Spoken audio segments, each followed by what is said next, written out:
Y ahora sí, atención a todas las mamás que sienten que sus chamacos tienen problemas de aprendizaje o tienen broncas para concentrarse o sienten que no se les baja la pila con nada. Probablemente tengan el trastorno por déficit de atención y para conocer las señales les traje a un doctor picudazo con 4 doctorados honoris causa, coach y conferencista internacional. Él es el doctor Carlos Sánchez. ¿Cómo estás, mi querido Charlie? Súper bien, mi estimado Pei. Qué padre que toques este tema porque en realidad afecta muchísimo a nivel nacional en todo el mundo. El TDA, es el trastorno por déficit de atención e hiperactividad, pues es más común de lo que mucha gente espera, ya que tiene una prevalencia variada a nivel mundial. Para algunos se estima que ese es alrededor entre un 7-2%, otros estudios reportan un amplio rango entre el 4 y hasta el 13%. Pero lo que sabemos es que en un aula de 20 alumnos, por lo menos un niño va a presentar este trastorno que es neurobiológico del desarrollo del cerebro. Es decir, como tú bien lo apuntas, desde la infancia temprana ya se presenta y esto perdura en la edad adulta. Y este trastorno pues va a presentar dificultades de atención, como tú muy bien lo apuntas, el nombre mismo lo dice, es un déficit de atención. Y esto va, si nosotros meditamos, reflexionamos, todo lo que las implicaciones que tiene la atención, qué tan importante es la atención en la vida para aprender, para relacionarnos, pues va a afectar mucho nuestras capacidades motoras, cognitivas y por supuesto hasta sociales. A ver, Carlos, pero explícanos, por favor, por qué esta tendencia, porque hay mucha gente que nos escribe y nos dice, oigan, es que esto está de moda. No es que esté de moda, nos decías que cada 20 alumnos de un salón, digamos, uno presenta el TDA. Sí, al menos 20 alumnos lo van a presentar, pero no es algo que está de moda, es un trastorno neurobiológico, es algo que se ha presentado en el desarrollo del cerebro. Ya desde el siglo pasado se ha estudiado, más bien ahora hay un diagnóstico más certero, en algunos casos lamentablemente un sobrediagnóstico, pero aquí tenemos que entender que aunque se desconocen las causas y los factores de riesgo, por investigaciones recientes se demuestra que hay una causa genética muy importante. Hay estudios que relacionan estas lesiones cerebrales, exposiciones ambientales, consumos de sustancias durante el embarazo, inclusive se habla de un parto prematuro y hasta el peso bajo al nacer. Pero sabemos por los resultados de las investigaciones que no hay un respaldo, por ejemplo, que el TDAH se dé por comer mucha azúcar, por ver mucha televisión o por aspectos de crianza como la pobreza o casos familiares. Entonces, sí es muy importante poder entender qué es este trastorno y poner atención a estos síntomas que se presentan. A ver, Carlos, entrando justamente en esta conversación, ¿cuáles son las señales que toda mamá que nos está escuchando tiene que atender para saber si su hijo tiene TDA o no? Muchísimas gracias, Pei. Eso es muy importante. Yo les diría, hay aspectos que tenemos que poner mucha atención, como que fantasea mucho. Todos los niños pueden ser creativos, pueden ser, tener mucha imaginación, pero ¿qué pasa cuando el niño se fantasea mucho, se olvida o pierde las cosas con frecuencia? Cualquier niño puede ser olvidadizo, pero cuando esto se vuelve parte cotidiana de su día a día, entonces ahí tenemos una atención, algo que poner atención. También se mueve nerviosamente. Es un niño que algunos presentan esa hiperactividad, que es decir, que no pueden parar de actuar. Se levantan, por ejemplo, están viendo una película y en menos de una hora ya hicieron 5 cosas diferentes. Por supuesto que habla muchísimo y esto también le puede llevar a cometer errores por descuidos.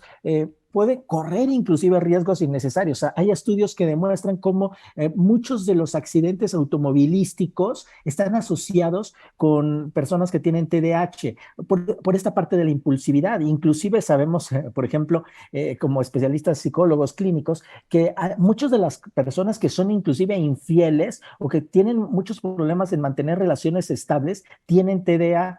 Y bueno, también algo que podríamos poner mucha atención es que tienen problemas para resistir la tentación, es decir, la impulsividad siempre les va a ganar. Y esto les puede llevar inclusive a situaciones de riesgo, a mayor exposición o uso de drogas o problemas laborales en su entorno familiar, en sus relaciones sociales con los amigos. Y podemos ver que esto se les puede complicar, por ejemplo, respetar turnos, están en una fila y entonces la impulsividad, nuevamente esa hiperactividad les lleva a que se les dificulte respetar los turnos y a veces también se les complica llevarse bien con otras personas, justamente porque son personas que pueden ser percibidas como sin filtros, que dicen las cosas pareciera que sin pensarlas y entonces eso les trae conflictos en sus A relaciones. ver, Carlos, pero ya una vez que palomeamos estas señales que nos acabas de decir, ¿a qué especialista vamos? ¿Cómo se trata esto?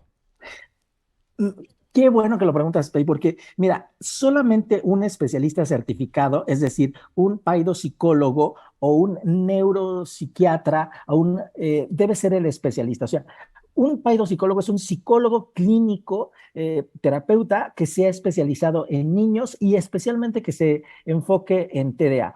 Y muy importante, por ejemplo, en infancia, un neuropediatra o un neuropsiquiatra son los especialistas.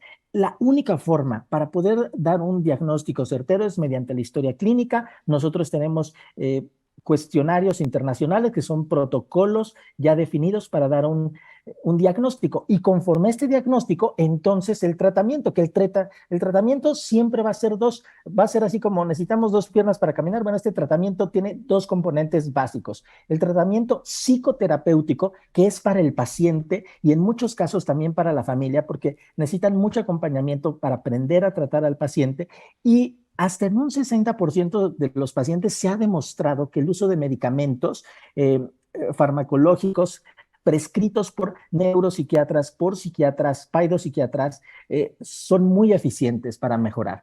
No siempre va a ser para todos los pacientes, pero en muchísimos casos, ya les digo el 60%, va a ser muy importante un acompañamiento farmacológico.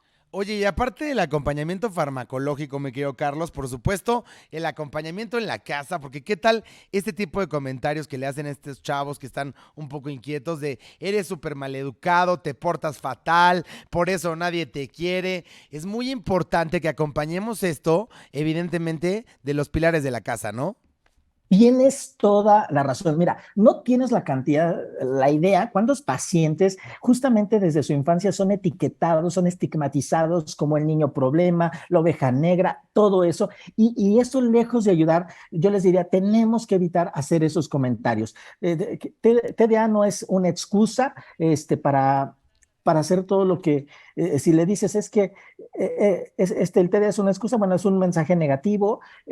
Por ejemplo, hay veces que tenemos que entender que el TDA puede hacer un niño distraído, pero ¿cómo hay que comunicarlo? Todos nos distraemos a veces. Puede ser contraproducente porque el niño se distrae la mayor parte del tiempo. Entonces es muy importante que el niño pueda entender que puede tener dificultades, pero lo importante es que cómo los vamos a enfrentar. Entonces, si cuidamos mucho nuestro lenguaje verbal, actitudinal, porque pueden ser muy hirientes. Y lamentablemente, por ejemplo, muchos de los pacientes que llegan a terapia en la edad adulta con depresión, con ansiedad, son por todos estos estigmas sociales que la gente les pone, ¿no? Porque les tienen mucha dificultad para concentrarse, esa impulsividad les genera muchos problemas. Oye, mi querido Carlos, se me acaba el tiempo, pero hay muchas preguntas de todas las prendiditas. ¿En dónde te pueden localizar en las redes?